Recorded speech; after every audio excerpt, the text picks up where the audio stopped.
Жөргөмүш баскан кийикти көрсөңүздөр керек, көп тарап кетти дүйнөлүк деңгээлдеги маселе. Бул чынбы, чын эмеспи?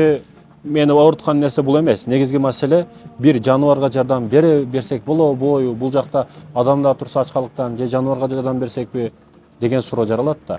Колунан келишинче.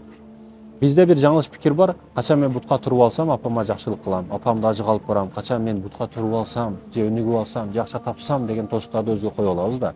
Ал тосуктар кийин бизди өтө чоң өкүнүчкө алып барат. Неге? Биз акча табып бардык жайына болгондо ата энебиз жок болуп калат. Бүгүн бай, бирок ата энеси жокторго барып сурасаңыз, мен бардык байлыгымды берем, ушу ата энем бермөкө келсе экен дейт да. Өкүнүчү арман ошо ата энеси болуп калган. Биз чектөөлөрдү койбошубуз керек. Жаныбарбы, бир тууганбы, адамбы, айтор бардыгыга колдон келишинче жардамды кыла беришибиз керек. Колдон келишинче. Ошол кийиктин үстүндөгү жөргөмүчтөр кыйнап турган учурда келип врачтар алып бугуну канчалык жеңил кылып койду, канчалык жүгүн жеңил кылып койду, оорусун алып койду. Бул оору маселе. Мисалы мен жөнөкөй эле Ибрахим пайгамбар бүт жакшылыкка чакырган, иман исламга чакырган, адам болушка чакырган, адам бол деп тарбиялаган адамдарды. Ошол учурда эң күчтүү падыша дүйнөнүн көп жерин башкарган. Бул азыркы Ирак жерлерине туура келип калат. Намрут падыша өтө зулумкор падыша болгон. Бул жерлер кимдерден калбады, урматтуу мекендешим? Бул жерлерди кимдер ээлейм дебеди.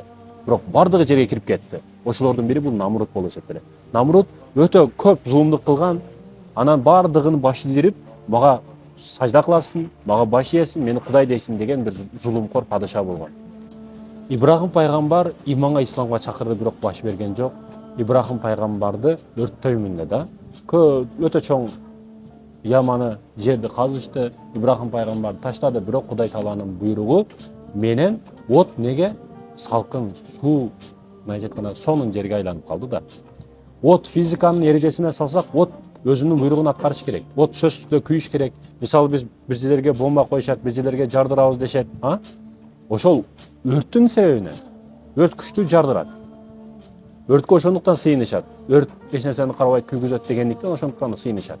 Бүгүнкү учурда яндырды бомба бул жерге коюптур, Россия аяка таштайт экен, Америка бул жерге ядерин таштаптыр деген маселелерди кылышат. Бардыгы бекер. Кудай Таалага бул физика эрежелери, бул жерде жарылат деген маселелер биз адамдарга тиешелүү, Кудайга эмес.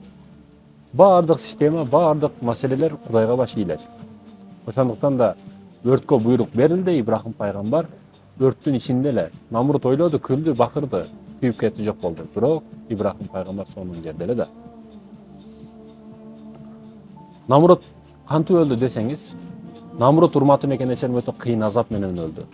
Байлыгыңа, бийлигиңе текебирлик болуп, кыйынсынгандар ушул жерге маани бергиле. Намруттай, мындайча айтканда, өтө күчтүү падыша болгон ал өзүнүн учурунда.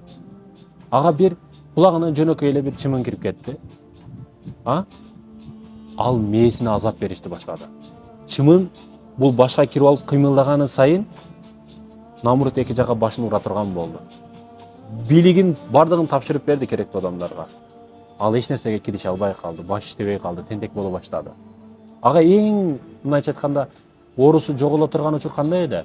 Кулдардын атайын келештери, атайын таяктары менен башка урса, ошондо кичине жакшыраак болот эле да. Ошончолук азап менен келесо болуп өлгөн падыша Намрут. Айтайын дегеним, мекендештерим, биз бирдекени кыларда, бир нерсени сүйүлөрдө, бирөөгө мынтип сен ушундайсың же мындайсың дештен мурда өзүбүздү бир катар карап алышыбыз керек. Эгер күнөөнү өзүбүздөн издесек, башкадан күнөө издегенге убактыбыз жетпей калат. Биз ошунчалык күнөө көргөнү беребиз да. Ойлоно.